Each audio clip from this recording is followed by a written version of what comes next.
ਬਿਸਮਿਲ੍ਲਾਹਿਰਰਹਿਮਾਨਿਰਰਹੀਮ। अस्सलामु अलैकुम जी आया ਨੂੰ ਰੈਕਸ ਕਿਚਨ ਵਿੱਚ ਸਾਰੇ ਦੋਸਤਾਂ ਨੂੰ ਖੁਸ਼ ਆਮਦੀਦ। ਰੈਕਸ ਕਿਚਨ ਵਿੱਚ ਅੱਜ ਅਸੀਂ ਬਣਾ ਰਹੇ ਹਾਂ ਜ਼ਰਦਾ ਚਾਵਲ, ਰਵਾਇਤੀ ਸਟਾਈਲ। ਪੁਰਾਣਾ ਸ਼ਾਦੀਆਂ 'ਤੇ ਜਿਸ ਤਰ੍ਹਾਂ ਬਣਾਇਆ ਜਾਂਦਾ ਸੀ ਉਸ ਸਟਾਈਲ ਵਿੱਚ ਜ਼ਰਦਾ ਚਾਵਲ ਬਣਾ ਰਹੇ ਹਾਂ। ਬਿਲਕੁਲ ਸਾਦਾ ਸਿੰਪਲ ਰੈਸਪੀ ਹੈ ਔਰ ਬਹੁਤ ਅੱਛੀ ਔਰ ਬੜੀ ਟੇਸਟੀ ਰੈਸਪੀ। ਤੇ ਆਓ ਇਹਨੂੰ ਸ਼ੁਰੂ ਕਰਦੇ ਹਾਂ। ਸਭ ਤੋਂ ਪਹਿਲੇ ਅਸੀਂ ਚਾਵਲ ਬੋਇਲ ਕਰਨੇ ਆ। ਬਰਤਨ ਵਿੱਚ ਪਾਣੀ ਪਾ ਲਓ, ਉਹਨੂੰ ਗਰਮ ਹੋਣ ਵਾਸਤੇ ਰੱਖ ਦਿਓ ਤੇ ਉਹਦੇ ਵਿੱਚ ਅਸੀਂ ਫੂਡ ਕਲਰ ਜ਼ਰਦੇ ਰੰਗ ਜਿਹੜਾ ਉਹ ਪਾਵਾਂਗੇ, ਕਿਉਂਕਿ ਜ਼ਰਦਾ ਚਾਵਲ ਬਣਾ ਰਹੇ ਹਾਂ ਇਸ ਵਾਸਤੇ ਜ਼ਰਦਾ ਰੰਗ ਅਸੀਂ ਇਹਦੇ ਵਿੱਚ ਪਾਣੀ 'ਚ ਥੋੜ੍ਹਾ ਜਿਹਾ ਹੱਲ ਕਰਕੇ ਤੇ ਤੁਸੀਂ ਜ਼ਰਦਾ ਰੰਗ ਸ਼ਾਮਲ ਕਰ ਦਿਓ।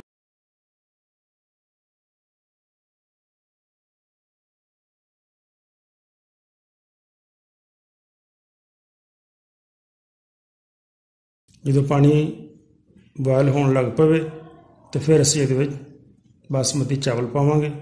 ਬਾਸਮਤੀ ਚਾਵਲ ਮੈਂ 1 ਕਿਲੋ ਇਸਤੇਮਾਲ ਕਰ ਰਿਹਾ, ਜਿਹੜੇ ਅਸੀਂ ਤਕਰੀਬਨ ਅੱਧਾ ਪੌਣਾ ਘੰਟਾ ਪਹਿਲੇ ਭੇਜ ਕੇ ਰੱਖ ਦਿੱਤੇ ਸੀ ਤੇ ਉਹ ਅਸੀਂ ਹੁਣ ਇਹਦੇ ਵਿੱਚ ਸ਼ਾਮਲ ਕਰ ਦਿੰਦੇ ਹਾਂ।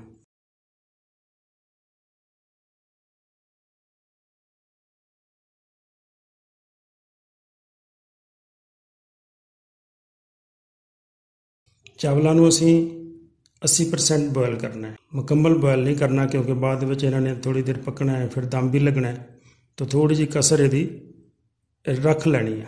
ਚੈੱਕ ਕਰ ਲੈਂਦੇ ਹਾਂ, ਸਾਡੇ ਚਾਵਲ ਤਕਰੀਬਨ ਬੋਇਲ ਹੋ ਗਏ, ਬਸ ਥੋੜ੍ਹੀ ਜਿਹੀ ਕਸਰ ਅਸੀਂ ਰੱਖਣੀ ਸੀ ਉਹ ਰਹਿ ਗਈ ਹੈ ਅਤੇ ਸਾਡੇ ਚਾਵਲ ਜਿਹੜੇ ਆ ਉਹ ਬੋਇਲ ਹੋ ਗਏ। ਹੁਣ ਅਸੀਂ ਇਹਨੂੰ ਕਿਸੇ ਛਾਣਨੇ ਦੇ ਵਿੱਚ ਪੁਣ ਲੈਂਦੇ ਹਾਂ।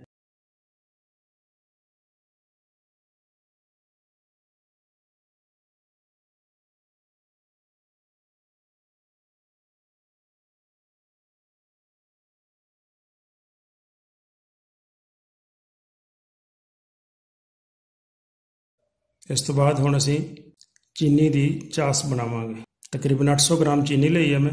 ਇਹਨੂੰ ਕੜਾਹੀ 'ਚ ਪਾ ਲਓ ਅਤੇ ਨਾਲ 1 ਗਲਾਸ ਪਾਣੀ ਦਾ ਸ਼ਾਮਲ ਕਰ ਦਿਓ।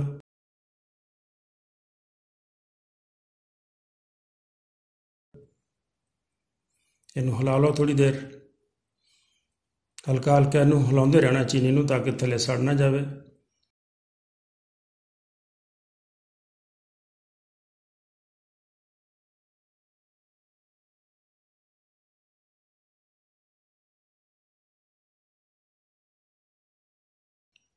ਇਹਦੇ ਵਿੱਚ 3-4 ਛੋਟੀਆਂ ਇਲਾਇਚੀਆਂ ਸ਼ਾਮਲ ਕਰ ਦਿਓ।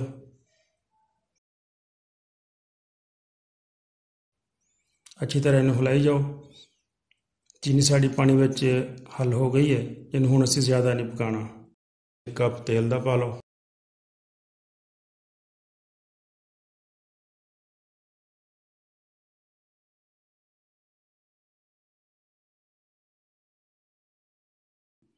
ਹੁਣ ਅਸੀਂ ਇਹਦੇ ਵਿੱਚ ਬੋਇਲ ਕੀਤੇ ਹੋਏ ਚਾਵਲ ਪਾ ਦਿਆਂਗੇ।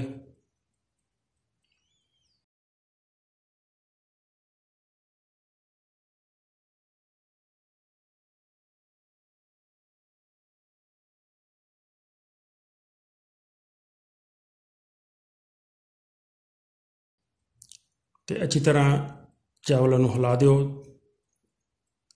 ਤਾਂ ਕਿ ਚੀਨੀ ਜਿਹੜੀ ਹੈ ਉਹ ਚਾਵਲਾਂ ਦੇ ਵਿੱਚ ਪੂਰੀ ਤਰ੍ਹਾਂ ਮਿਕਸ ਹੋ ਜਾਏ।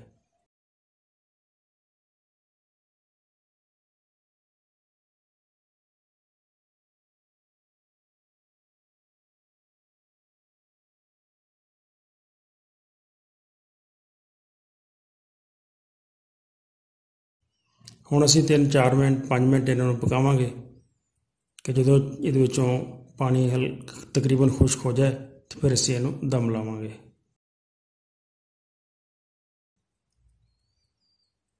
ਪਾਣੀ ਤਕਰੀਬਨ ਖੁਸ਼ਕ ਹੋ ਗਿਆ।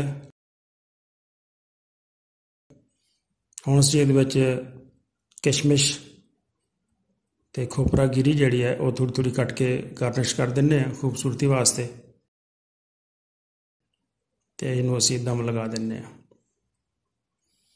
ਤਕਰੀਬਨ 15 ਮਿੰਟ ਦਮ ਲਗਾਉਣਾ ਹੈ।